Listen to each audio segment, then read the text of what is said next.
Chinnakakani shine ఆనంద శరణాలయంలో Christmas పర్వదినాన్ని పురస్కరించుకుని Koppuravuru the Pentecost mission church ఆధ్వర్యాన బుధవారం క్రిస్మస్ వేడుకలు జరిగాయి. ఈ సందర్భంగా ఏర్పాటు చేసిన కేక్ను Shine Foundation chairman DG Naik cut చేశారు.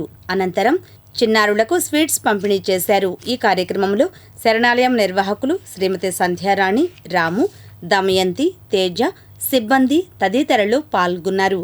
అనంతరం వారు మాట్లాడారు. మరి ఈరోజు లోకరక్షకుడైన యేసుక్రీస్తు వారు మానవాళి కోసం మరి లోకానికి వచ్చి ఆయన ప్రాణాన్ని అర్పించి మరి రక్షించడానికి ఈ లోకానికి వచ్చిన సందర్భంగా మరి ప్రపంచం అంతా క్రిస్మస్ వేడుకలు జరుపుకుంటుండగా మరి ఆ శాంతి సందేశాన్ని కూడా చిన్నారులకు అందించడానికి ఆ పెంతెకోస్తు మిషన్ వారి ఆధ్వర్యంలో ప్రార్థనా సమావేశం ఏర్పాటు చేశారు.